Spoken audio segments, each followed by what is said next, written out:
정한 시간 되었습니다. 3월 2일 새벽 예배 시작하겠습니다.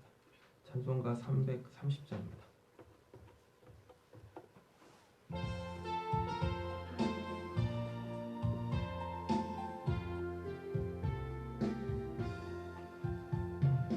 어두운 밤 시대리니 내 직분 지켜서 잔이슬 맺힐 때에 일찍 일어나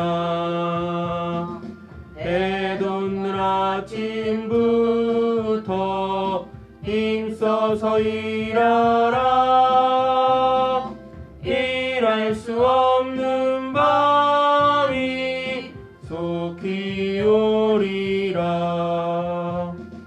어두운 밤 시대리니 내 직분 지켜서 일할 때 일하면서 놀지 말아라. 낮에는 수고하나 쉴 때도 오겠네. 일할 수 없는 밤이 속히 오리라.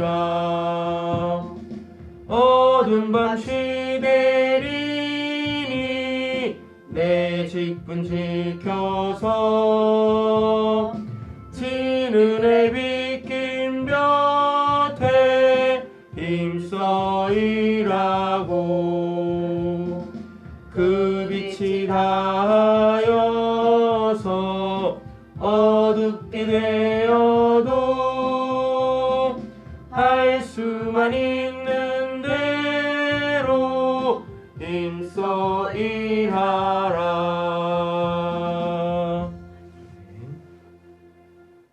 우리 사도신경으로 신앙 고백하겠습니다.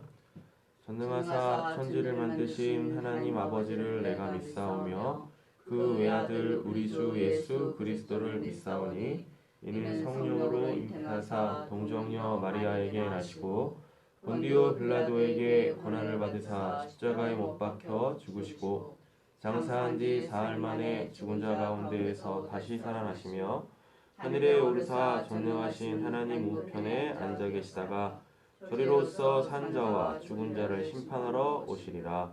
성령을 믿사오며 거룩한 공회와 성도가 서로 교통하는 것과 죄를 사하여 주시는 것과 몸이 다시 사는 것과 영원히 사는 것을 믿사옵나이다. 아멘. 찬송가 335장 찬양 드리겠습니다.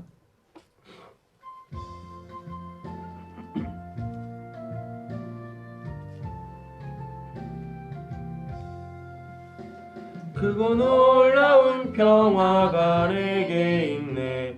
이 세상에는 없는 평화. 나의 영혼과 몸 주께 드립니다. 오 놀라운 나의 구주. 오 놀라운 주. 오 놀라운 주. 저 천군과 천사들 경배하네. 나 엎드려서 주 경배하리. 오 놀라운 구주 예수. 나의 일생을 인도해 주옵소서. 나의 생각도 주가 알아사 주의 뜻대로 날 다스리옵소서. 오 놀라운 나의 구주. 오 놀라운 주. 오 놀라운 주. 저 천국과 천사들 경배하네. 나 엎드려서 주 경배하리. 오 놀라운 구주 예수. 나의 모든 것 주님께 드리오니 주여 기쁘게 받으시사 주의 나라 위해 성별하옵소서. 오 놀라운 나의 구주. 오 놀라운 주. 오 놀라운 주. 저 천국과 천사들 경배하네. 나 엎드려서 오 놀라운 구주 예수 주의 광채가 찬란히 비춰오네 전능하신 왕 구세주여 세상 끝날까지 찬양 드립니다 오 놀라운 나의 구주 오 놀라운 주 오 놀라운 주 저 천국과 천사들 경배하네 나 엎드려서 주 경배하리 오 놀라운 구주 예수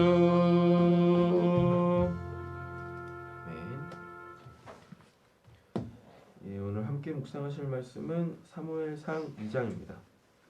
11절부터 17절 말씀까지 함께 보시겠습니다.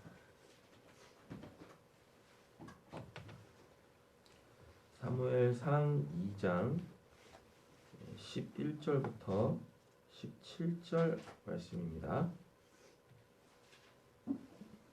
우리가 지난 시간에 한나의 기도, 한나의 찬양 봤었었죠? 예. 오늘은 이제 엘리 가문, 엘리가 이제 제사장이었었잖아요. 이 사람들이 어떠한지 보겠습니다. 이 본문이 굉장히 중요한데 지금 사무엘이 이제 하나님께 서원, 네. 나시린 이렇게 지금 드려졌잖아요. 예. 그래서 그 어린 사무엘이 지금 어디서 자라냐면 이렇게 성전에서 자라지만 뭐 성전에 늘 그냥 이렇게 거주하는 사람은 제사장이지 않습니까? 예. 근데 그때 당시에 엘리가 이제 제사장이었단 말이에요. 그러니까 결국은 엘리 가문이라는 그 삶의 그 배경에서 네. 아이가 자라난단 말이죠. 예, 그런데 엘리 가문이 그렇게 좋은 가문이 아닙니다. 예, 직분만 뭐고 제사장이고 소위 말하는 그러면은 굳이 끼워 맞히자면 그때 당시에 제사장은 지금 시대로 바꿔보면 뭐 목회자 정도 되겠죠. 예, 그런데 이제 이 엘리가 그다지 그렇게 소위 말하는 그 영빨 있지 않습니까? 영성? 이게 그렇게 좋은 사람이 아니었어요. 왜냐하면은 앞본문에서도 봤지만 한나가 막 진짜 심정을 토로하면서 기도할 때 그 모습 보면서 뭐라 그래요? 같이 기도는 안 해주고 술 취했네. 예, 빨리 집에 나가 막 이랬었잖아요. 예, 그래서 그다지 그렇게 영성이 좋은 그 제사장은 아니었어요. 예, 그리고 그의 아들들이 그리고 또 이렇게 좋은 아들들이 아닙니다. 예, 덕을 세운다라는 그 개념은 근처에도 못 가고 하여튼 안 좋아. 그런 환경에서 그 어린아이가 자란단 말이에요. 근데 어린아이들은 이 뭘 보고 배우느냐가 굉장히 중요하거든요. 예. 그렇게 좀 안 좋은 상황인데 어린 사무엘이 그 모습을 본단 말이에요. 예. 그럼에도 불구하고 소위 말하는 삐뚤어지지가 않아요.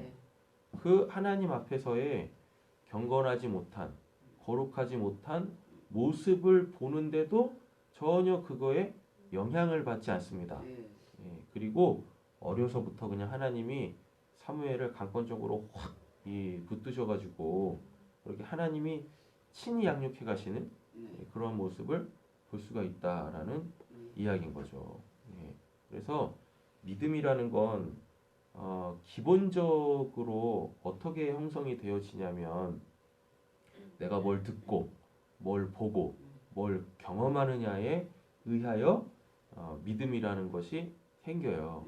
그러나 진짜 믿음은 뭘 보고 듣고 경험해서 생기는 게 아니라 하나님이 주시면 생기는 게 믿음입니다. 그래서 대부분의 신앙이라는 건 자기 믿음, 이건 자기 믿음이 아니라 신념이에요. 예, 신념. 예. 그러니까 어떠한 소위 말하는 믿어야 될 내용을 내가 믿는 거예요. 내가 믿고 싶어서 믿어야 되겠다 라고 해가지고 그게 그냥 합당하고 옳게 내가 이미 뭐 한 거예요? 이해하고 받아들였어. 네. 그래서 그걸 이제 믿기 시작하는 거죠. 그럼 이런 걸 신념이라고. 그럼 믿음이라고 하는 게 아닙니다. 그건 신념이죠. 신념. 근데 성경에서 말하는 믿음은 그 뭐 내가 먼저 이해하고 내가 먼저 뭐 납득해서 믿어지는 게 아니라 그냥 그게 실체로 있어. 네. 이게 여기 이렇게 있잖아요. 네. 그래서 뭐 하는 거예요? 그러니까 믿는 거예요. 네. 아니 여기 이렇게 이게 있는데 이걸 자꾸 누군가가 없다니까 한들 여러분들도 이거 다 보시잖아요. 이렇게 여기 있는 게 맞잖아요. 네. 이게 실상이고 이게 실체지 않습니까? 그러니까 무슨 뭐 이해하고 납득하고 이런 차원이 아니잖아요. 있으니까 뭐 하는 거예요? 그냥 믿는 거잖아요. 믿음은 원래 이런 겁니다. 성경에서 말하는 믿음은. 그래서 하나님은 자꾸 뭐 하시는 거예요? 당신을 계시하시는 거예요. 예. 그러니 뭐예요? 믿어줄 수밖에 없지. 그분이 계신데. 제가 요즘에 고민하고 묵상하는 내용 중에 한 가지가 지금 하나님을 신앙한다고 한다라는 사람들의 그 교회들의 믿음의 출처는 어딘가? 시작점은 어딘가? 그래요. 시작은 이해하려고 하고 믿고 싶어서 믿었다 손 치겠습니다. 신념에서 출발했다 손 치겠습니다. 그런데 그러한 하나님이 믿고 싶어서 믿는 사람들에게 어제 우리 말씀에도 봤지만 하나님은 당신을 찾는 자들을 만나주시고 부르짖는 자들에게 응답하신다고 하셨는데 그리고 성경이 온통 다 그런 내용인데 아니 출애굽기만 봐도 뭐예요? 너희가 내가 여호와인 줄 알지어다. 계속 이렇게 하는데 뭐 하나하나 다 당신을 계시하시고 나타내시는 분이신데 어쨌거나 자기 신념에서 신앙을 시작했다던 치더라도 결국 그들은 계속 뭐 할 거 아니에요? 하나님을 찾고 하나님의 은혜를 사모하고 할 거 아닙니까? 그럼 하나님이 뭐 하시겠어요? 계시하시겠죠. 어느 순간은 하나님이 주신 그 믿음, 나조차도 거부할 수 없는 그 하나님에 대한 그 믿음이 생길 거란 말이에요. 근데 진짜 그 믿음이 있나? 제가 요즘에 그런 생각을 많이 합니다. 진짜 하나님이 계시면 저렇게 신앙할까? 저렇게 살아갈까? 참 고민이 많아요. 뭐 저랑 같이 신앙하는 것도 아니고 뭐 그들의 구원에 대하여서 뭐 제가 왈가왈 볼 것도 아니고 그렇지만 하여튼 뭐 우리 교회에서 저와 함께 신앙하시는 분들에 대하여서는 어쨌거나 여러분들의 그 구원에 대한 책임은 하나님이 저한테 물으실 텐데 에스겔서에 뭐라 그래요? 파수꾼이 제대로 일하지 아니할 때 아니해서 그 성이 적군에 의하여서 함락되어지면 그때 그 성 안에 있었던 사람들의 피값을 그 누구야 파수꾼한테 찾으신다고 하셨는데 물으신다고 하셨는데 저도 목숨 걸고 하는 겁니다. 저도 그러니 고민할 수밖에 없는 거죠. 우리 교회 성도님들은 제가 무슨 뭐 오지랖이 있어가지고 다른 교회 다른 뭐 하나님 믿는 사람들에 대하여서 책임질 일은 없고 관심도 없고 우리 교회 우리 성도님들 두려운 거예요. 그러니까 저 혼자 구원받기 위해서 뭐 목회하는 것도 아니고 뭐하러 목회를 하겠습니까? 그잖아요. 세상에 할 일이 얼마나 많은데 돈 되는 일이 얼마나 많고 그런 고민들을 많이 해요. 정말 우리는 살아계신 그 하나님 앞에서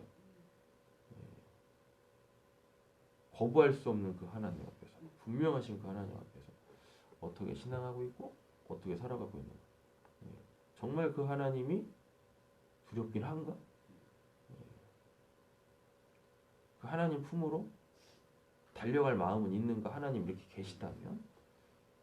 요즘 그런 고민들을 참 많이 합니다. 그러면 어떻게 신앙을 저렇게 할 수 있지? 삶을 어떻게 저렇게 살아갈 수 있지? 그런 고민들을 굉장히 많이 해요. 네, 사무엘은 하나님이 그냥 강권적으로 붙드시고 그 눈에 보여지는 것들에 영향을 받지 않아요. 예, 악한 영향을 받지 않아요. 오히려 뭐예요? 그 모습을 보면서 우리나라 말에 그 뭐 타산지석이란 말이 있지 않습니까? 예, 그 눈에 보여지면 뭐 바로 하나님이 저거 아니야. 예, 또 눈에 보여지면 뭐 저렇게 하는 거 아니야. 또 눈에 보여지면 뭐 저런 마음 아니야. 이 굉장히 큰 은혜예요. 우리 자녀들에게도 이와 같은 은혜가 있길 원합니다. 세상 천지 가장 어려운 게 뭐예요? 두 가지 있습니다. 첫째는 하나님 믿는 거.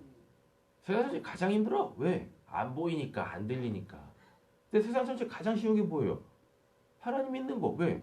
보여지고 들려지면 그 진짜 신앙만큼 간단하고 쉬운 게 없어요. 두 번째, 이 자녀 교육, 자녀 양육하는 거. 세상에서 이것만큼 어려운 게 어디 있습니까? 내 뜻대로 안 되는 게 진짜 자녀 교육이잖아. 그리고 잘 봐도 어렸을 때는 내 뜻대로 해가 잘 말 잘 듣고 뭐 하라는 거 다 잘하고 하는 것 같은데 꼭 이제 뭐 등골 빼먹을 시기 정도 되면은 이거 뭐 지삼 살겠다고 그냥 뭐 뻐꾸기 둥지 이 떠난 참새 새끼 마냥 어디로 가버렸어? 안 보여? 그죠? 내 등골이라도 빼먹지 말든가 빼먹고 다 빼먹고 나서 정말 우리 뜻대로 안 되는 게 그 자녀 교육이지 않습니까? 그죠? 사춘기 오면 뭐 어떻게 할 줄 몰라. 사춘기 오기 전에 그냥 중2병 오면 그냥 죽여버리고 싶고 그냥 막 세상이 지옥 같고 그죠? 정말 내 뜻대로 안 되는 게 자녀 교육이잖아요.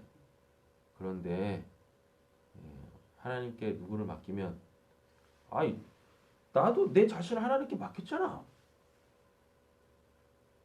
맡겼는데 하나님이 날 제대로 안 해주니까 자녀도 안 되는가 보구나.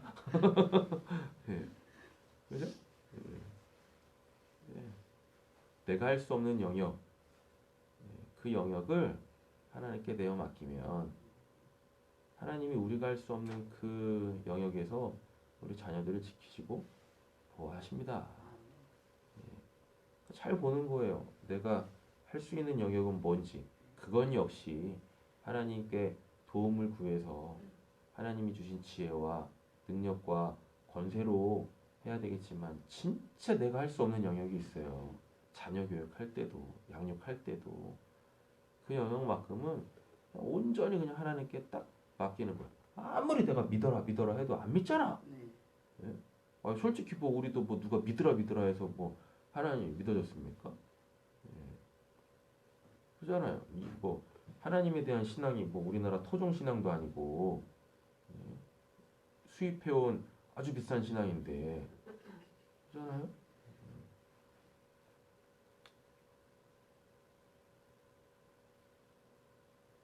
그래서 환경이 중요하지만 뭐가 서 있으면 이 중심이 바르면 이 중심이 어디에 잘 박혀 있으면 하나님에 대하여 하나님에게 이렇게 잘 박혀 있으면 환경이 어떠하든지 간에 여러분 그곳에서 사무엘 같은 하나님의 사람이 자라나고 성장하고 성숙해서 하나님의 영광된 삶을 살게 되어집니다.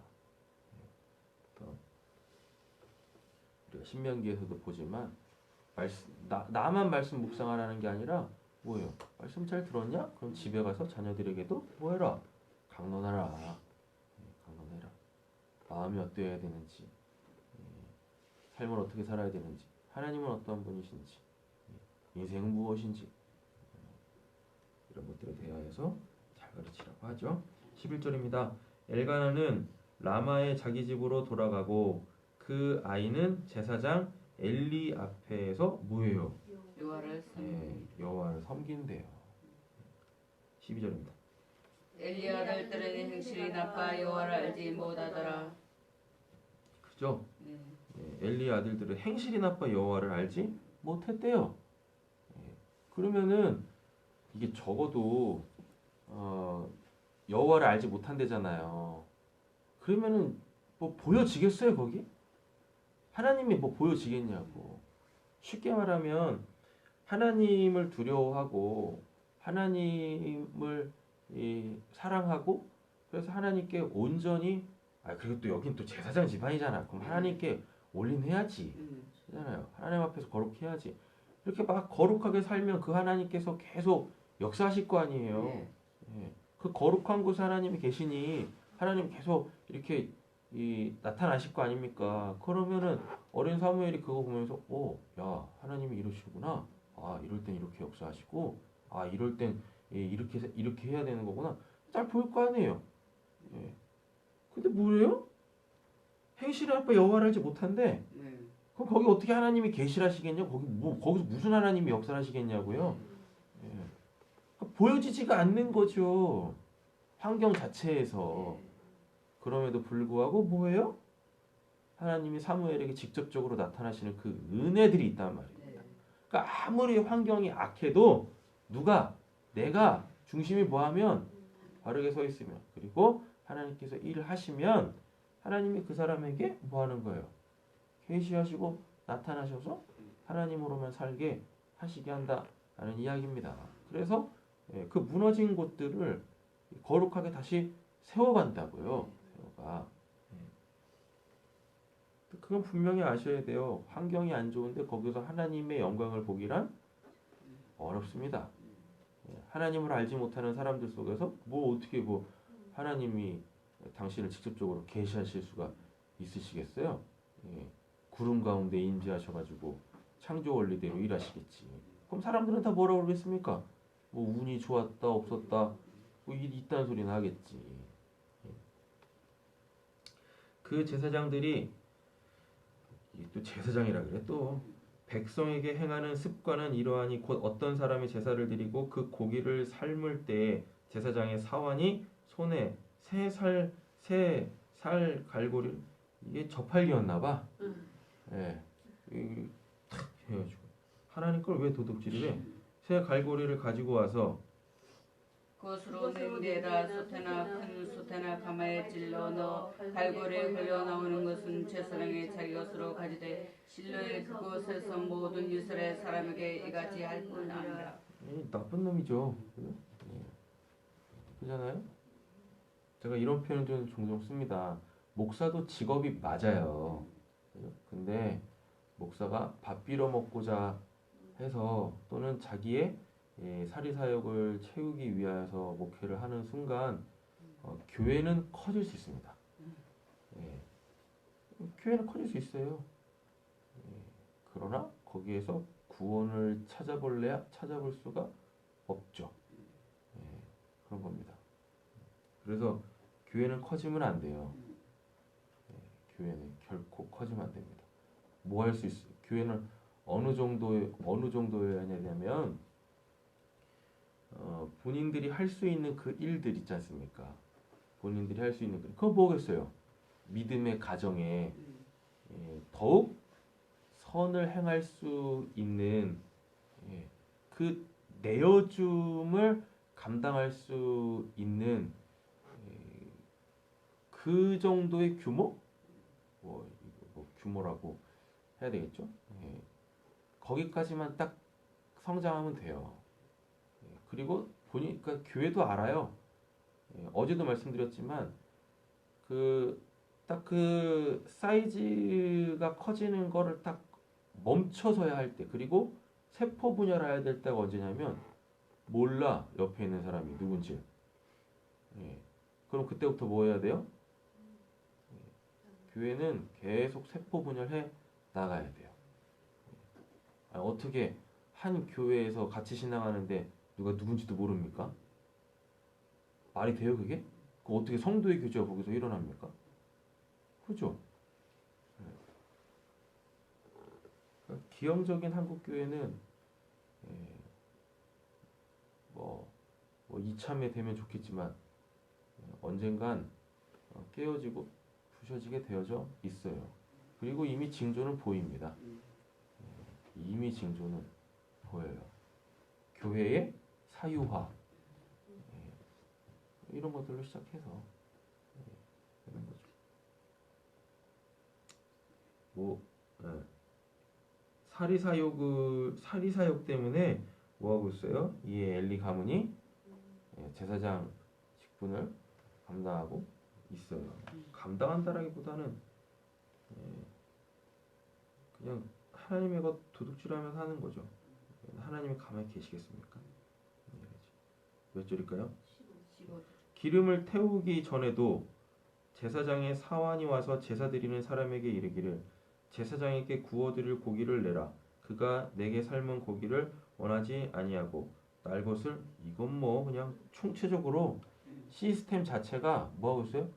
야 악의 소굴이야. 네. 그런데 거기다 하나님이 누구를 사무엘을 던져 넣으셨네.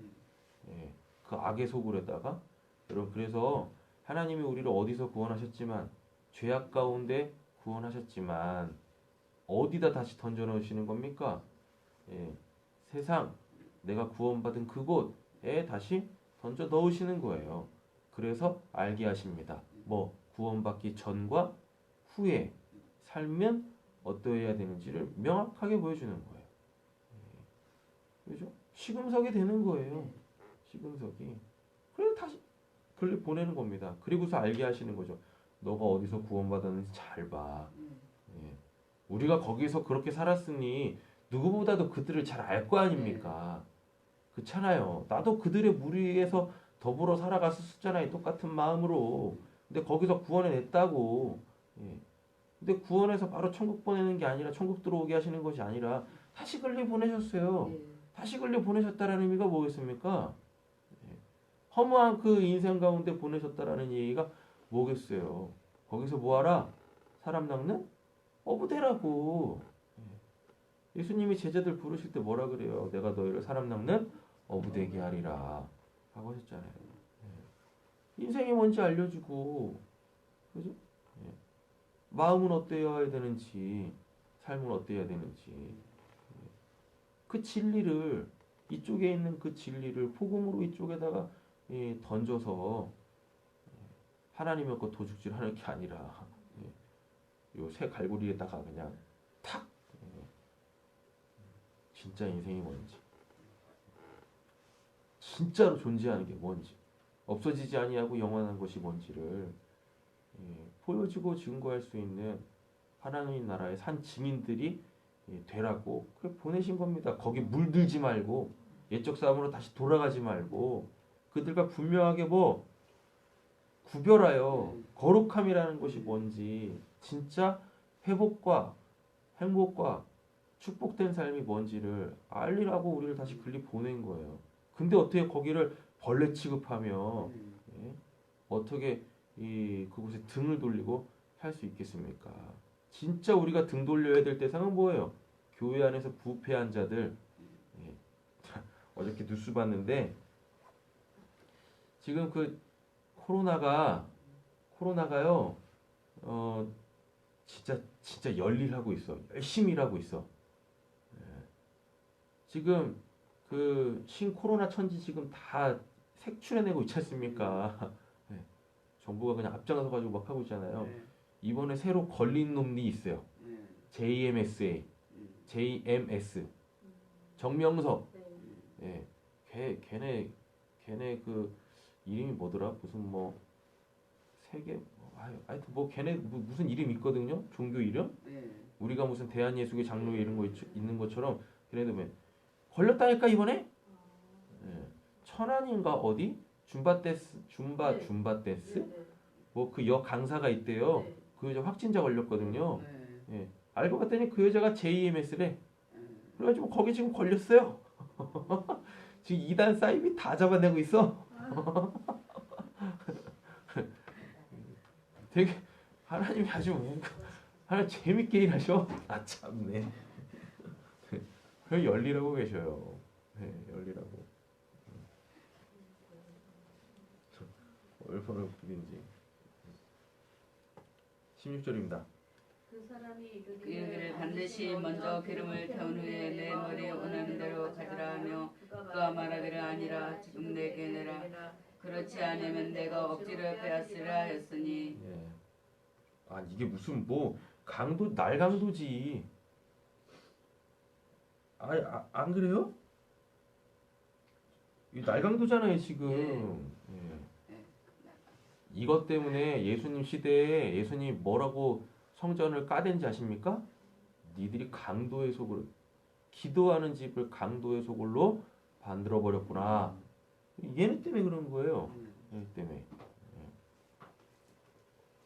악한 놈들이죠. 그런데도 불구하고 그 상황 속에서 하나님이 누굴 키우세요? 사무엘을 키우신다. 네. 예. 그러니 환경이 미치는 영향은 엄청나지만 네. 환경 탓하지 마라. 하나님이 그렇게 무능력한 분 아니시다. 알았죠? 예. 17절입니다. 이 소년들의 죄가 여호와 앞에 심히 크면 그들이 여호와의 뭐를요? 제사를 멸시함이었더라. 예. 그 예배의 중요성. 무슨 뭐 삶이 예배여야죠 하면서 이러한 그 공적 예배들, 공적이라고 얘기하기 좀 그렇네. 이 공적 예배들을 등시하고 다른 형태로 대처하려고 하는 지금 이 시대에 소위 말하는 뭐 하나님 믿는 사람들의 신앙의 행태, 하나님이 그걸 기뻐하시겠습니까? 천만에요. 만만한 콩떡입니다. 성경이 이야기하고 있는 대로 하면 되는 거예요. 그리고 또 이런 거 있지 않습니까? 소위 말한 예전이 예배 형식들 이런 거 해야 됩니다라고 성경에 그런 내용이 어디 있어요? 성경은 오직 하나밖에 얘기하지 않습니다. 뭐예요? 교제와 말씀 나눔. 이거예요. 근데 이거 없다고 뭐라고 저거 없다고 뭐라고 그건 왜 하냐고 뭐라고 하고 예배가 뭐예요? 그 예배 속에서 하나님을 알아가고 그 안 하나님을 서로 뭐 할 때, 쉐어할 때, 나눌 때 실제적으로 역사하시는 그 하나님, 실제적 문제들을 하나님 앞에 딱 놓고 그 교회 공동체에 놓고 하나님이 어떻게 하실까? 그럼 우리는 어떻게 해야 되나? 뭐로 이 상황 속에서 내가 어떻게 주의 뜻을 분별하여 주의 영광을 드러내야 될 것인가? 어떻게 어그러진 것들을 바로잡을 것인가? 그래서 어떻게 구원해낼 것인가?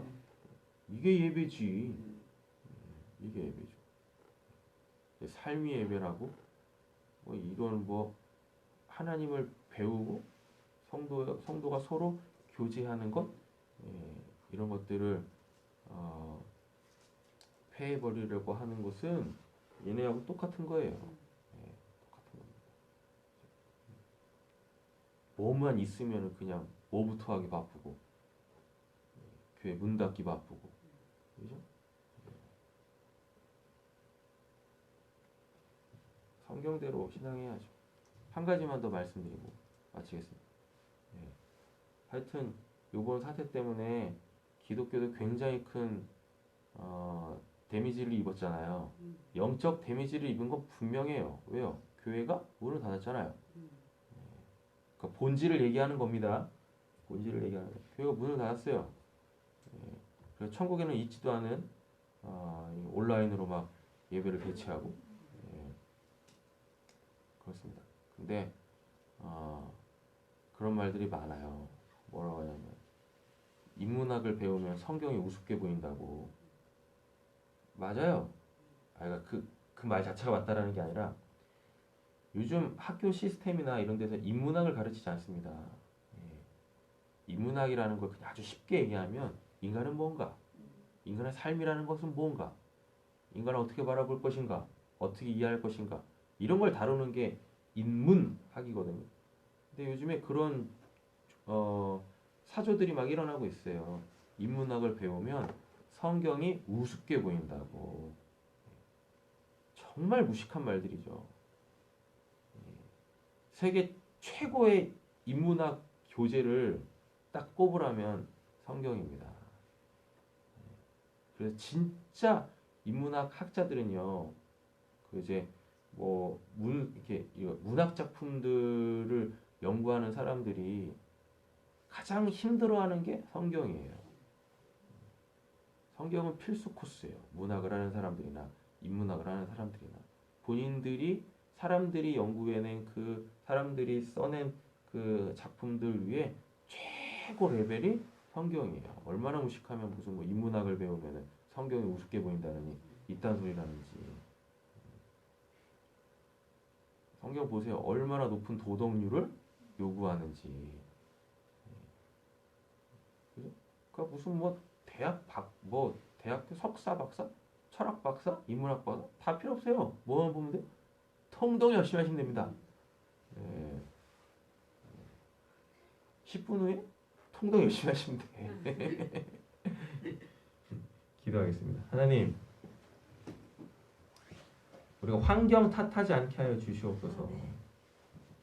하나님이 아니 계신 곳이 없으십니다. 우리가 있는 곳에 하나님이 함께 하시고 우리를 그 모든 악함과 부조리한 것들로부터, 패역한 것들로부터, 부정한 것들로부터 지키시고 보호하시며 우리에게 그 선하고 아름다운 것 보게 하시는 분이신 줄로 믿습니다.